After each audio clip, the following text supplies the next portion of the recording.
Something big happened in the NFL this morning, and literally maybe 25 minutes before this recording, Diana Rossini puts out all over Twitter that the Packers' proposal to ban the Tush Push did not receive the 75% support that it needed to get it banned from the NFL season in 2025. Thus, the Tush Push remains alive. What's going on, Broncos country? My name is Trace Moustakas. You can call me Moose. And on today's episode, not only are we going to talk about what the Tush Push is and what it means, but how the Broncos kind of got cheated out of this Week 5 matchup that we have with the Philadelphia Eagles. So let's start with what we know about what has happened the last couple of moments. Last couple of days when it comes to the Tush Push. The Packers submitted this revised proposal. Now, if you remember, a few months ago, they originally came up with this plan. It kind of got shoved to the wayside, and they said, we'll deal with it after the season. Now a revised proposal had come to the forefront, and it was making a lot of moves, so much so that people were reporting that it was most likely going to ban from the NFL in 2025.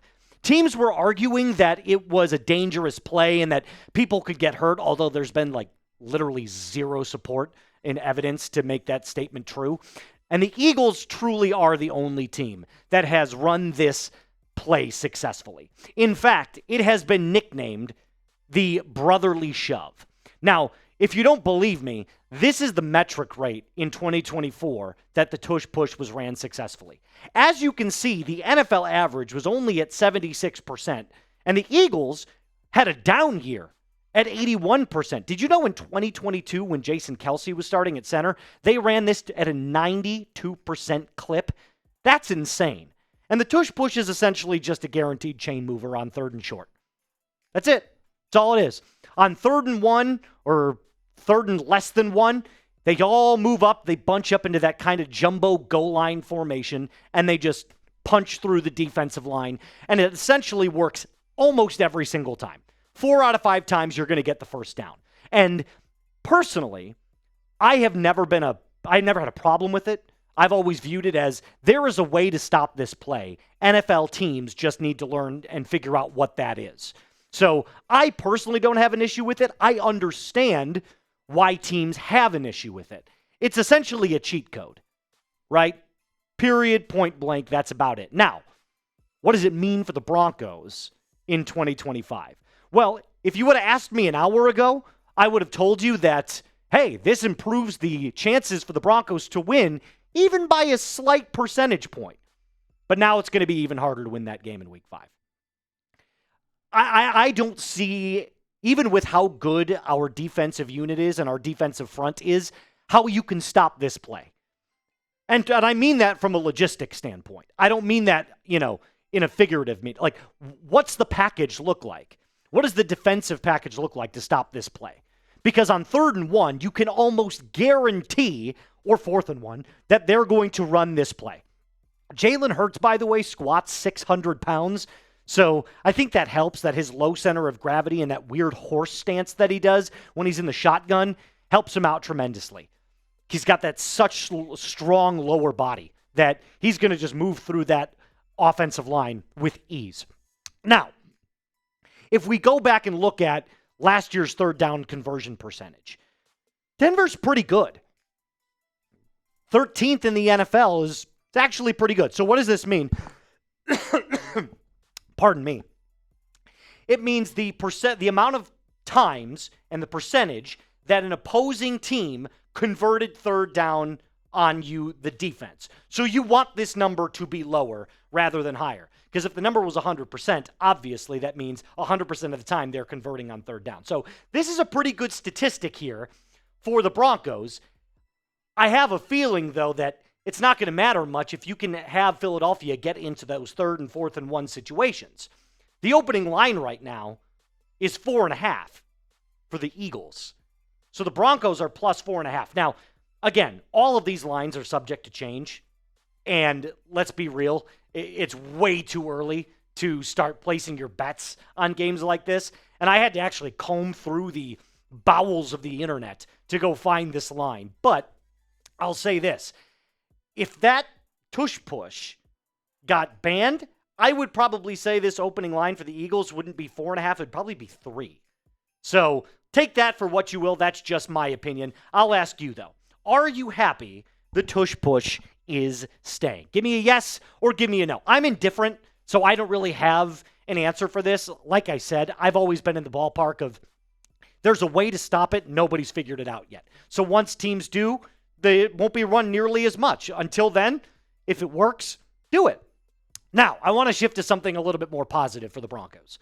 The first Broncos Olympian could be in 2028. Our boy Mike Kliss tweeted this out just 2 days ago now, or actually this was yesterday, yesterday afternoon, that the NFL owners have voted to allow their players to participate in the 2028 Olympic Games. So it's flag football. It's not, tackle football. But the rules are as follows. 10 players per team, 5 on offense, 5 on defense, and they play on a 70-yard field. Now, usually you would probably say, well, I want the biggest lineman to block, and I want, a good quarterback, and I want some good receivers. The truth is this game is going to be played on speed. So you're going to see hybrid positions played all the time. And I propose that it would be quarterback, running back, 3 wide receivers, and then you just get 5 defensive backs on defense. So that leads me to my next point. This is what I'm going to ask you to do. Smash that thumbs up button if you want to see Patrick Surtain on the Olympic roster. He's the best cornerback in the league, and I don't think that's a debate. I know Derek Stingley got the bag, and I know Derek Stingley has had an excellent 2024 season. Producer Chugs, who actually hosts our Texans channel, is on the ones and twos for me today, and he's nodding along right now in agreement. But if Patrick Surtain isn't 1, he's number 2. And that is without a doubt. You cannot convince me with the numbers that you're seeing here on screen, plus the eye test. This is a future Hall of Fame cornerback. Period. Point blank. And I think with this no-fly zone, you're going to see Denver's secondary take the next jump in the 2025 season. But if we're just talking about the Olympics, like straight up right now as, a non-football, non-Broncos story, objectively, you'd have to have Patrick Surtain on this defense, right?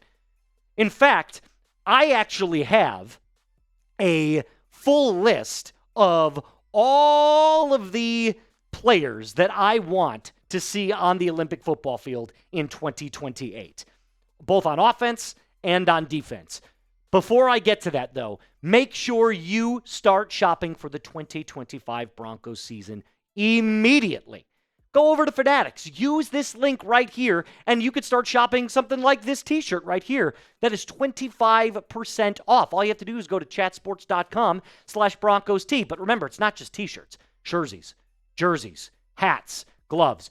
Every season, every occasion, Fanatics has you covered. Use this link that I've put in the comments and description of today's video to start shopping today. So let's start with my Olympic roster.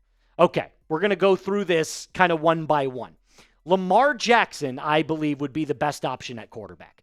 I know Broncos fans, it's not our, lovely Bo Nix, but the truth is that you want someone who's got the ability to do it at the highest level with both his legs and his arm. And right now in the NFL, it's either Lamar Jackson or Josh Allen. I think Lamar would be a better flag football player, though. Then I have Christian McCaffrey in there. You could talk me out of McCaffrey considering it's 3 years from now and he's got those injuries. But I think when it comes to shiftiness and the ability to make defenders miss, McCaffrey's one of the best in our game, period, point blank. Justin Jefferson, obviously you have to go with the best receiver in football. Probably the second best receiver alongside him with Jamar Chase. Both of those guys have played with each other. They're great friends. They know each other's games inside and out, and I feel like it would be a great duo. Then I feel like you have to go with at least one big-bodied wide receiver. And to me, that's A.J. Brown. So you could make an argument DK Metcalf could be in there, or I'm trying to think of another guy that's 6'5 plus that could go in there. Maybe Nico Collins would be another guy that you could put in that slot. But for right now, I went with A.J. Brown. Then on the opposite side of the football, bang, bang, there he is, Mr. Pat Surtain at the very top of the list because he's number 1. Okay, Derek Stingley, you can find your way in there as well at number 2. I have Sauce Gardner there at cornerback 3. You can make an argument Jalen Ramsey could fit into that slot, but I just went with who's younger and, going to be entering their prime sooner, and that was with Sauce Gardner. Then I have Travis Hunter, and I put him at safety because of his versatility and his athleticism. You would probably want him to just roam that backfield and keep an eye on everything. Same thing with Kyle Hamilton. One of those players that probably the best safety in the league right now. And again, I don't think it's particularly close. Kyle Hamilton, by the way, from my favorite school of all time. Shout out Notre Dame Fighting Irish.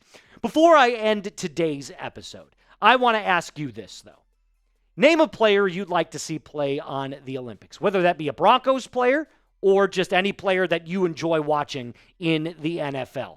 Let me know in the comments down below.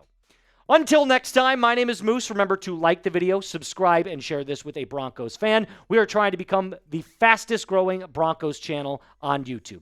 See you next time.